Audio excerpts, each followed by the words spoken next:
7h, 9h, les matins de France Culture, Guillaume Erner. 7h41, bonjour Frédérique Vidal. Bonjour. Bonjour Madame la Ministre, vous êtes en charge de l'enseignement supérieur, de la recherche, de l'innovation. C'est la rentrée pour tout le monde, y compris pour les étudiants, sauf pour 2600 étudiants qui sont sur le carreau suite aux défaillances de Parcoursup. Que vont-ils devenir ces 2600 étudiants, Madame la Ministre ? Alors, en fait, la procédure d'inscription n'est pas terminée. Nous sommes dans la période d'accueil des étudiants, de pré-rentrée. La procédure se termine samedi et les comités qui accompagnent l'entrée des étudiants dans l'enseignement supérieur continuent à travailler. Donc, ce chiffre ne correspond, en fait, n'est absolument pas consolidé. Donc il sera égal à 0, ce chiffre. Je m'exprimerai lorsque nous aurons l'ensemble des remontées des terrains. Vous savez que le principe, c'est, puisque à la fin de la procédure principale, c'est l'humain qui reprend le contrôle. Ce sont des appels téléphoniques, ce sont des accompagnements personnalisés des étudiants. Donc nous attendons les retours des rectorats pour le début de la semaine prochaine et on fera le bilan à la fin de la procédure.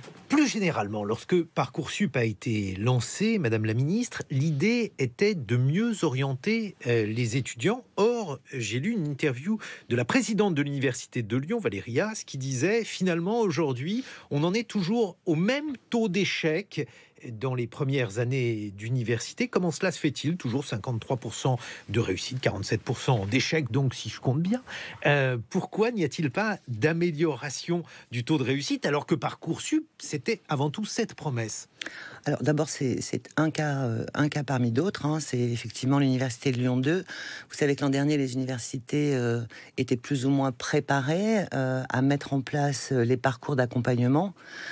Et typiquement, l'Université de Lyon 2 n'est pas une université qui avait été à l'avant-garde, on va dire, de la mise en place de la réforme et de la loi orientation et réussite.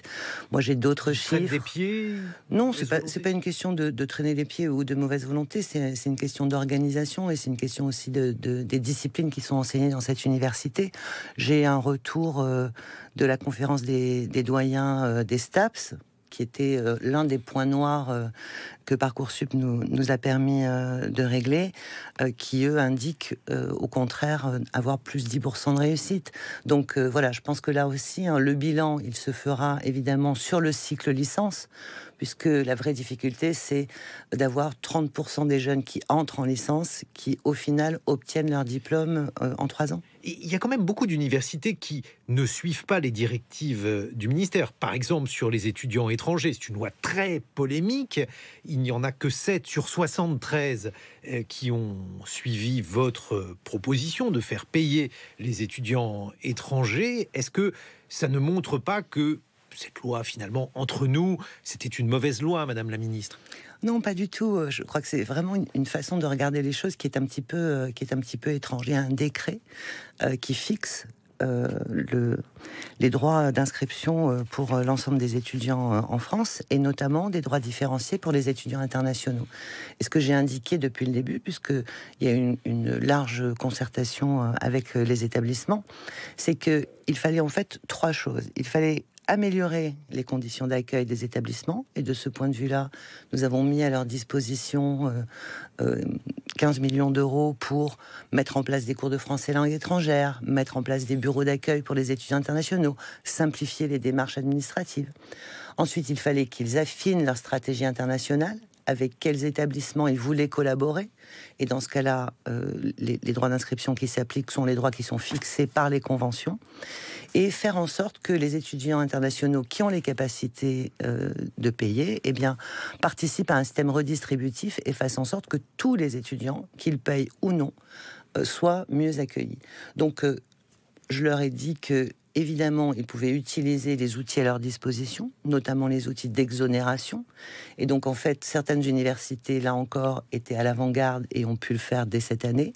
D'autres l'ont fait de manière vous avez fait plus une partielle. loi pour rendre, pardonnez-moi, Madame la Ministre, vous avez fait une loi pour rendre les études payantes pour les étudiants étrangers en permettant aux universités de s'en exonérer. C'est un peu paradoxal. Non, pas du tout. C'est toujours comme ça que ça fonctionne, en fait. Les décrets fixent les droits d'inscription et les universités ont à leur main 10% d'exonération possible. Nous avons augmenté les bourses au travers des ambassades, de façon à ce qu'on puisse aussi donner des bourses aux étudiants internationaux. Vous savez, en fait, le problème, c'est un petit peu le même que celui qu'on a pu observer initialement. C'est facile de dire aux étudiants internationaux de venir. Mais moi, ce qui m'intéresse, c'est qu'ils viennent dans l'enseignement supérieur et qu'ils y réussissent. Quand ils viennent et qu'ils sont obligés de travailler à côté de leurs études, on sait que ça impacte leurs études. Donc l'idée, c'est un système redistributif où ceux qui ont les moyens contribuent à la mise en place d'un système de bourse beaucoup plus large pour tous. Alors plus généralement, effectivement, notre université est parfois perçue comme peu attractive par les étudiants étrangers, tout simplement parce qu'elle est très paupérisée. Et il y a une future loi pour la programmation pluriannuelle, cette fois-ci de la recherche. Est-ce que les moyens vont augmenter de manière sensible? Madame la ministre, je rappelle, Frédérique Vidal, que avant d'être ministre, vous étiez et vous êtes toujours chercheuse. Oui, je suis professeur d'université. Alors, évidemment, hein, l'objectif de la loi de programmation pluriannuelle de la recherche, c'est effectivement de repenser l'organisation du système de recherche sur 3 grands volets. On sait que les carrières de chercheurs ne sont plus des carrières attractives aujourd'hui. Lorsque l'on recrute des docteurs, souvent après plusieurs expériences de post-doc, parfois à l'étranger, aux environs de 1,4 SMIC, évidemment, on a des difficultés à être attractifs. Ensuite, il y a la façon dont on reconnaît l'ensemble des missions, puisque les missions se sont extrêmement diversifiées et aujourd'hui, il y a très peu de chercheurs ou d'enseignants-chercheurs qui ne font que de la recherche ou que de l'enseignement. Il y a aussi beaucoup d'autres choses à côté. Donc, comment est-ce qu'on reconnaît mieux cela?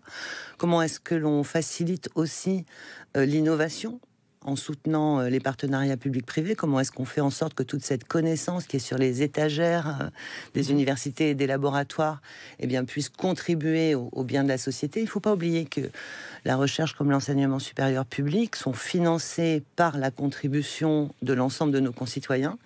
Et donc la connaissance produite, elle doit revenir aux étudiants au travers de l'enseignement et elle doit revenir à la société au travers de l'innovation. Donc c'est tout ça que nous sommes en train de repenser. Mais il y a une paupérisation, j'insiste. Par exemple, si l'on prend les chercheurs, les jeunes chercheurs, ils sont obligés d'enchaîner des contrats qui sont des contrats extrêmement précaires, à la fois mal payés et très brefs dans leur durée, qui n'assurent pas la pérennité minimale. Et beaucoup d'entre eux vont à l'étranger, Madame la Ministre. Est-ce que là aussi, il n'y a pas une spirale que personne ne cherche à enrayer? Ah bah si, nous cherchons à l'enrayer. Et c'est exactement ce qui a été au cœur du groupe de travail sur la question des ressources humaines et sur la question de l'attractivité des carrières scientifiques. Il y a énormément de gens qui ont travaillé, énormément de gens qui ont contribué, puisque moi, ce que j'ai souhaité au travers d'une plateforme, c'est aller chercher l'expression directe de mes collègues chercheurs ou enseignants-chercheurs, parce que c'est eux sur le terrain qui voient qu'est-ce qui pourrait améliorer le système. Tout ça, ça a donné lieu à des rapports et à énormément de contributions qui seront remis prochainement au Premier ministre, de façon à ce que l'on puisse avoir, dès 2020, une loi de programmation pluriannuelle de la recherche. Beaucoup de rapports, mais alors... Qu'est-ce que ça pourrait dessiner comme piste à ce sujet, Madame la ministre? Évidemment, je laisserai au Premier ministre la primeur d'annoncer... Pas tout, mais juste quelques exemples. Mais les exemples, on vient d'en parler et vous venez d'en parler. Il y a une question de rémunération à l'entrée de carrière, il y a une question... Quand on entre dans la carrière, parce absolument. Que souvent... Il y a une question d'attractivité, il y a le sujet des doctorants, qui est un sujet aussi extrêmement préoccupant. On attire de moins en moins de jeunes vers le doctorat, parce que c'est extrêmement exigeant, et en même temps, c'est évidemment, là encore, la rémunération d'un doctorant, on doit pouvoir améliorer grandement les choses.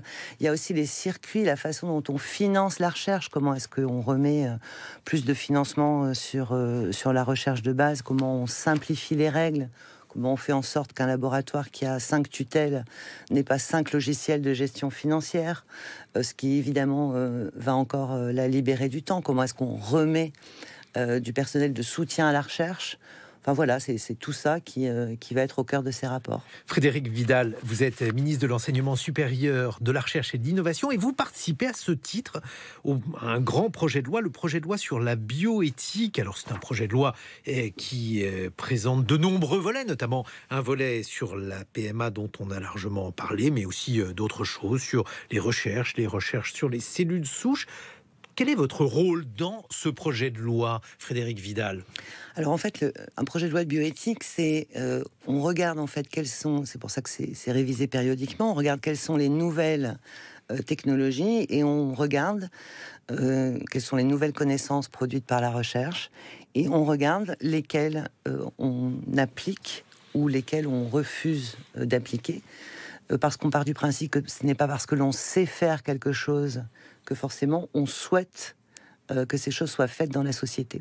Donc c'est une révision qui est périodique. Là aussi, j'ai rencontré beaucoup de chercheurs et la question c'est de savoir comment est-ce que l'on permet aux avancées de la recherche d'impacter sur les questions médicales et comment est-ce qu'on facilite les avancées de la recherche dans le respect des règles éthiques. Alors justement, quelles sont les difficultés que cela pose sur un certain nombre de questions, par exemple les greffes d'organes ? Alors, on a eu en fait deux très grandes avancées, si je puis dire, depuis la dernière loi de bioéthique. La première de ces avancées, c'est la capacité à utiliser ce qu'on appelle couramment des ciseaux moléculaires, c'est-à-dire la capacité à couper un gène défectueux, le remplacer par un gène fonctionnel, ou au contraire, dans le cadre de recherche, couper un gène fonctionnel et regarder quel type de pathologie ça peut entraîner. Ce que nous avons mis dans ce projet de loi, c'est la possibilité d'utiliser à des fins de recherche ces outils moléculaires et à des fins de recherche sur des pathologies humaines. Donc c'est une avancée importante. Évidemment, il ne s'agit pas de modifier le génome humain, mais en tout cas... Parce que cette technologie, elle a été utilisée en Chine pour se livrer à... Absolument. Clonage. Et donc là, c'est très très clair, et c'est exactement l'objet de cette loi de bioéthique, c'est de fixer les conditions dans lesquelles on peut utiliser cette technique pour répondre à des questions scientifiques, mais en aucun cas pour modifier l'espèce humaine. Et donc c'est la limite que fixe cette loi de bioéthique. Et d'ailleurs, l'expérience qui a été décrite en Chine a soulevé un tollé international. Il y a un moratoire qui a été pris cet été par l'ensemble des académies scientifiques, disant que il fallait que chaque pays fixe des limites. C'est ce que nous faisons, par exemple, dans cette loi de bioéthique. Mais alors, pour autant, il y a un certain nombre à la fois d'espoir et de crainte. Espoir thérapeutique et crainte sur les apprentis sorciers qui pourraient se saisir de ces méthodes. Sur les cellules souches embryonnaires, il y a par exemple de nombreuses questions éthique. Comment vous, Frédérique Vidal, vous envisagez les choses pour l'avenir ? Alors, les cellules souches embryonnaires, effectivement, étaient au cœur de la loi actuelle. Et là, ce que nous regardons, c'est le fait qu'aujourd'hui, la très grande majorité des laboratoires qui utilisent des cellules souches embryonnaires utilisent ce qu'on appelle des lignées. C'est-à-dire que ces cellules ont été créées à partir d'embryons humains il y a parfois plusieurs dizaines d'années. Et aujourd'hui, elles se propagent de manière illimitée. On sait les propager, on sait les cultiver. Et donc, on peut travailler sur ces cellules sans avoir à détruire d'embryons aujourd'hui. Donc, on simplifie le régime de déclaration. Bien sûr, il faudra toujours expliquer pourquoi il y a nécessité d'utiliser ces cellules, mais on va simplifier le régime de déclaration en considérant que, puisque on ne travaille plus à partir d'un embryon pour créer ces cellules, mais à partir de cellules qui existent dans les laboratoires, on peut simplifier les choses. Et puis, on a aussi, depuis l'ancienne loi, de nouvelles formes de cellules souches, qui sont ce qu'on appelle des cellules souches pluripotentes, qui sont des cellules qui sont prises à partir d'un tissu adulte, qu'on est capable de faire revenir vers quelque chose qui ressemble à des cellules embryonnaires, et puis on est capable de les faire différencier à nouveau dans un autre tissu adulte. Il n'y avait évidemment aucune législation sur ces cellules, puisqu'on ne savait pas les faire lors de la dernière loi. Et aujourd'hui, ce que nous disons, c'est que lorsque ces cellules ont vocation à participer à un tissu embryonnaire, eh bien là aussi il faudra le déclarer. Donc à chaque fois, c'est comment est-ce qu'on autorise des recherches à se faire et comment est-ce qu'on encadre, et ça sécurise évidemment les chercheurs, qui sinon sont dans une forme de no man's land, et ça permet à la recherche d'avancer tout en réaffirmant les principes éthiques qui sont que l'on ne crée pas un embryon pour faire de la recherche et qu'on ne réimplante jamais un embryon modifié. Mais est-ce aussi certain, je veux dire, vous tentez de simplifier la vie des chercheurs, c'est normal, vous êtes la ministre de la Recherche Frédérique Vidal, mais dans le même temps, est-ce que ça n'ouvre pas la porte à un certain nombre, là aussi on dit to play God, jouer à Dieu en anglais, est-ce qu'il n'y aurait pas cette tentation-là chez certains chercheurs ? Non, c'est vraiment tout l'objet de cette régulation. Et ce qu'il faut bien voir, c'est que d'abord un chercheur est aujourd'hui jamais tout seul dans son laboratoire en train d'essayer de faire des choses. Et le fait que les demandes d'autorisation soient obligatoires, le fait que l'ABM estime si oui ou non il y a d'autres méthodes qui peuvent être utilisées en substitution et qui vérifient si on est vraiment obligé d'utiliser des cellules d'origine embryonnaire humaine, on est obligé ensuite, lorsqu'on publie, de donner le numéro d'autorisation. Donc c'est cette régulation et c'est justement l'existence de cette loi de bioéthique qui sécurise la recherche et qui fait que nos chercheurs peuvent publier ensuite en montrant qu'ils se sont pliés à la réglementation. Frédérique Vidal, Madame la Ministre, il y a aujourd'hui de fortes inquiétudes dans le public sur les pesticides, les fongicides, et il y a, comme vous le savez, une polémique. Certains maires aimeraient fixer une distance minimale des habitations pour qu'on se livre à l'épandage loin des habitations. Le gouvernement, lui, a lancé une consultation. Qu'en pense la ministre des scientifiques ? Est-ce qu'il n'y a pas une réponse scientifique au lieu finalement de polémiquer sans connaissance réelle ? On vous entend peu là-dessus. Alors en fait, en réalité, on m'entend peu parce que le gouvernement s'appuie sur le rapport scientifique qui a été produit par l'ANSES et qui donne des préconisations en termes de distance. Et ce que nous avons dit, c'est qu'il fallait... 5 que mètres. Ce que nous avons dit, c'est qu'il fallait que ces distances soient les distances minimales et qu'ensuite, localement, chacun pouvait avoir des discussions. Vous comprenez, c'est très compliqué, une fois de plus, depuis Paris, d'estimer qu'est-ce qui a du sens par rapport à la situation locale. Et donc, nous faisons confiance aux acteurs locaux. Ce que nous souhaitons, c'est mettre une limite. Un produit cancérigène en Ardèche, il l'est aussi en Lozère. Oui, bien sûr. Le sujet n'est pas sur l'impact du produit. Le sujet, c'est qu'aujourd'hui, il n'y a pas de limite fixée. Donc, nous allons fixer une limite minimale. Et évidemment, ça signifie que partout, cette limite minimale devra s'appliquer. Et ensuite, si sur certains endroits, en fonction de la densité des habitations, en fonction des discussions qui peuvent être menées, cette limite est agrandie, eh bien les gens auront évidemment la possibilité de l'agrandir, mais en fait on sécurise cette limite. Mais au-delà de ça, et c'est passé relativement inaperçu et j'en suis désolée, mais le gouvernement a aussi lancé un programme prioritaire de recherche de façon à regarder comment est-ce que l'on pouvait trouver des substituts cultivés autrement et néanmoins continuer à produire en diminuant de la manière la plus drastique possible ces molécules qui par définition sont là pour tuer des champignons et qui donc forcément ont des propriétés toxiques. Frédérique Vidal, ministre de l'Enseignement supérieur, de la Recherche et de l'Innovation, merci d'avoir été en notre compagnie ce matin. On va